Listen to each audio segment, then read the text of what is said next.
1200 دنوں میں بنایا جانے والا جہاز ٹائٹینک صرف 2 ہی گھنٹوں میں آخر کیسے ڈوبا؟ یہ بات ہے 10 اپریل 1912 کی۔ یہ وہ دن تھا جس دن دنیا کا سب سے بڑا اور بحری جہاز اپنی پہلے سفر کے آغاز کے لیے بالکل تیار تھا۔ اٹلانٹک اوشن اس دن بالکل سکون میں تھا، کوئی سمندری طوفان آنے کا دور دور تک کوئی خطرہ نہیں تھا۔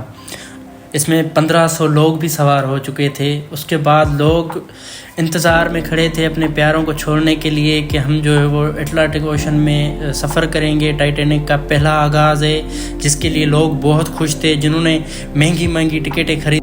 ان لوگوں کو یہ نہیں پتا تھا کہ ٹائٹینک بناتے وقت 6 ایسی غلطیاں کی گئی ہے جس کا سبب یہ جہاز پورا ڈوب سکتا ہے۔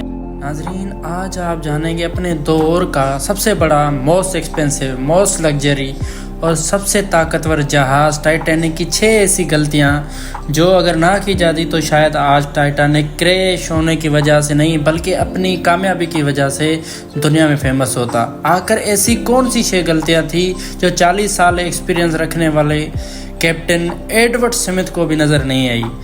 کیپٹن کی 40 سال کا ایکسپیرینس کو تو چھوڑیں، یہ ٹائٹینک کے آپریٹ کرنے والے وائٹ اسٹار لائن والوں کو بھی پتہ نہیں چلا، جس کو 107 شپس آپریٹ کرنے کا ایکسپیرینس تھا، ان کو بھی نظر نہیں۔ اور یہ غلطیاں ٹائٹینک کی مینوفیکچرنگ والی کمپنی ہارلینڈ ایئر وولف کو بھی نظر نہیں آئی، جنہوں نے صرف ٹائٹینک سے پہلے 500 سے زیادہ شپس تیار کی ہوئی تھی۔ ٹائٹینک کی کنسٹرکشن 1907 میں شروع ہوئی تھی اور یہ تقریباً 3 سال کا وقت اور 2000 ورکرز کی محنت سے یہ جہاز تیار کیا گیا تھا۔ اب جہاز پوری طرح سے تیار ہو چکا تھا لیکن اس کو ٹیسٹ کرنے کا فیز ابھی باقی تھا۔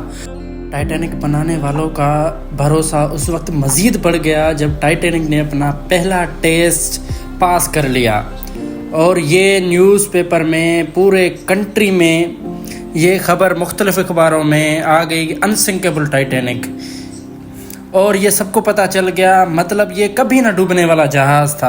ساؤتھ ہیمپٹن سے یہ سفر شروع ہونا تھا جس کی تاریخ تھی 10 اپریل 1912، جس کی منزل امریکہ کا شہر نیو یارک تھی۔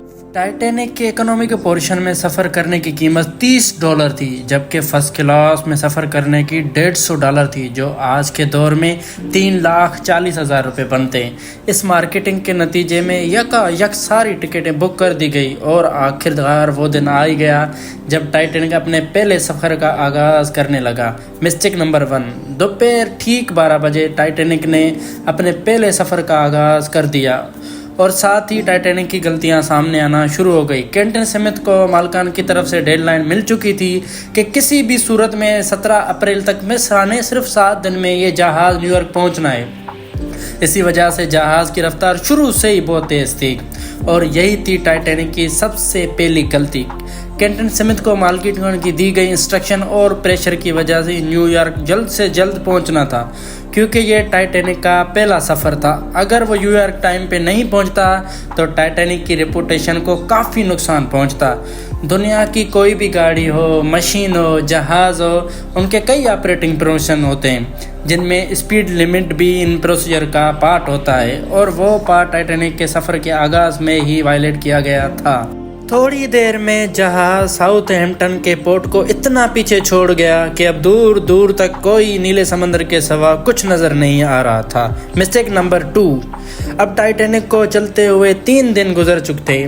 فرانس اور آئرلینڈ میں تھوڑی دیر کے اسٹاپ کے بعد ٹائٹینک پچھلے 72 گھنٹوں سے مسلسل چل رہا تھا، نیو یارک کی طرف بڑھتا چلا جا رہا تھا۔ یہ 14 اپریل 1912 کی شام تھی۔ سمندر پر ہر طرف خاموشی تھی اور دھند بھی چھائی ہوئی تھی، جس کی وجہ سے ویزیبلٹی کافی کم ہو چکی تھی۔ آگے والے جہاز نے وارننگ دینا شروع کر دی تھی کہ آئس برگ تیرتا ہوا سمندر میں۔ اس نے تیرتی ہوئی چٹانوں کا آئس برگ کے بارے میں وارننگ دی تھی۔ ایکسپرٹس کا ماننا ہے کہ یہ وارننگ کم سے کم بھی 6 بار دی گئی تھی، لیکن وائرلیس آپریٹر کی کوتاہی کی وجہ سے انتہائی امپورٹنٹ وارننگ ان سے مس ہو چکی تھی۔ ان کے لیے شاید یہ نارمل بات تھی، لیکن یہی تھی ٹائٹینک کے عملے کی دوسری غلطی، کیونکہ ٹائٹینک اپنے طرز کا پہلا لگژری جہاز تھا اور اس میں کئی VIPs بھی موجود تھے۔ اسی وجہ سے زیادہ تر ٹائٹینک کا عملہ فرسٹ کلاس پیسنجرز کی خدمت میں موجود تھا۔ ان وارننگز کو اگر سیریس لیا جاتا تو آگے کا پورا سین الگ تھا۔ مسٹیک نمبر 3، جہاز کی سپیڈ بھی زیادہ تھی اور ان سے ایک بہت امپورٹنٹ وارننگ بھی مس ہو چکی تھی۔ ٹائٹینک اب تیزی سے انتہائی بے خوف انداز سے آئس برگ کی رینج میں بڑھتا جا رہا تھا، لیکن ابھی بھی ٹائٹینک کو حادثے سے بچایا جا سکتا تھا کیونکہ جہاز کے پہرے دار الرٹ تھے جو کسی بھی آئس برگ کی اطلاع دور سے دیکھ رہے تک کیپٹن کو دے سکتے تھے، لیکن دور سے دیکھنے کے لیے ان کے پاس ایک چیز موجود ہی نہیں تھی اور وہ تھی دوربین۔ جی ہاں، پہرے دار الرٹ تو تھے لیکن وہ آئس برگ کو دور سے نہیں دیکھ سکتے تھے کیونکہ ان کے پاس نہیں تھی موجود۔ یہی تھی ٹائٹینک کی تیسری غلطی۔ آئس برگ کی خبر کیپٹن سمتھ کو اس وقت ملی جب جہاز کے پہرے داروں نے خبر دی کہ جہاز کے بالکل سامنے ایک فٹ بال فیلڈ کی سائز جتنا آئس برگ موجود ہے، لیکن اب بہت دیر ہو چکی تھی کیونکہ آئس برگ انتہائی قریب آ چکا تھا۔ مسٹیک نمبر 4، کیونکہ اٹلانٹک اوشن میں اکثر شپس کو ایسے آئس برگ کا سامنا کرنا پڑتا ہے جس کو بڑے بڑے بحری جہاز آرام سے ہینڈل کر سکتے ہیں۔ شاید کیپٹن ایڈ سمتھ نے یہی سوچا تھا۔ آئس برگ کی خبر ملتے ہی ایڈ سمتھ نے جہاز کے انجن بند کرنے کا حکم دے دیا اور ساتھ ہی ٹائٹینک کا رخ بدلنے کا آرڈر دے دیا۔ بے شک کیپٹن سمتھ نے آئس برگ سے بچنے کے لیے بہت کوشش کی ہوگی، لیکن فاصلہ اتنا کم رہ گیا تھا کہ کچھ بھی کرنا فضول تھا۔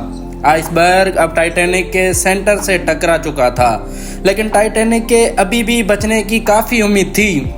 یہ امید باقی رہ گئی تھی کہ شاید آئس برگ جہاز کی باڈی کو نقصان نہ پہنچائے یا پھر آئس برگ جہاز سے ٹکراتے ہوئے خود ہی ٹوٹ جائے، اور شاید ہوتا بھی ایسا کیونکہ ٹائٹینک کی چوتھی غلطی اپنا کام کر چکی تھی۔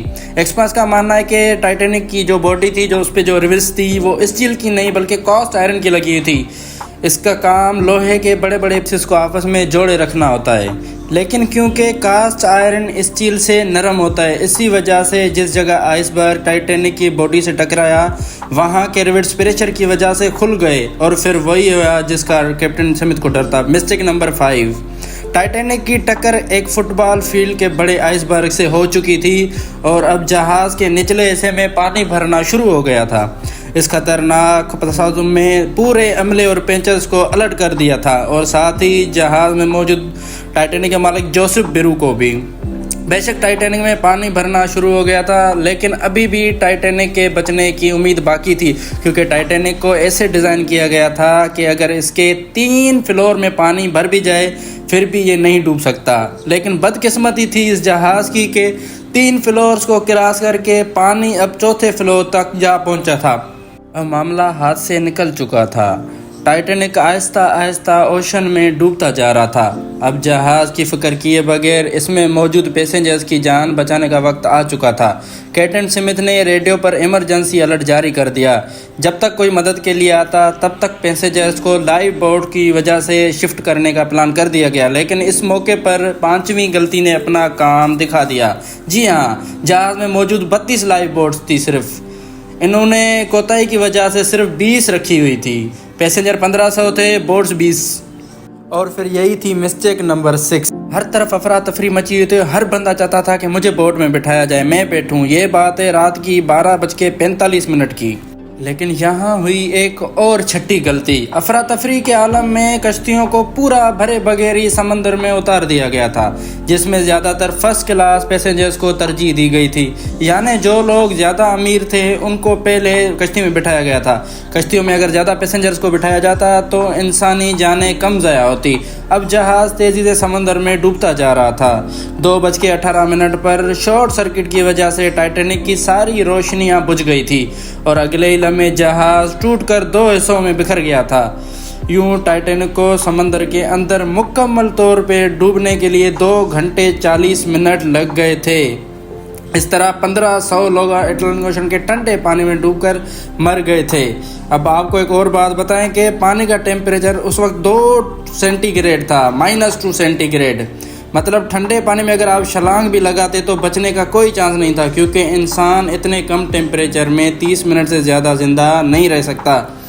کہا جاتا ہے کہ مرنے والی تعداد 1500 سے بھی کافی زیادہ تھی، کیونکہ جن لوگوں کی جہاز کے عملے سے جان پہچان تھی ان سے کافی لوگ جہاز میں بغیر ٹکٹ کے پیسنجر چڑھ گئے تھے، اور زندہ رہنے والوں میں سے سادہ تعداد جو تھی وہ سب سے زیادہ بچوں کی تھی، اور خواتین کی تھی۔ دوسری طرف کینٹن سمتھ تھا جو سارا وقت لوگوں کی جان بچانے میں لگا ہوا تھا، اور وہ آخری آدمی تھا جس نے ڈوبتے جہاز سے چھلانگ لگائی تھی۔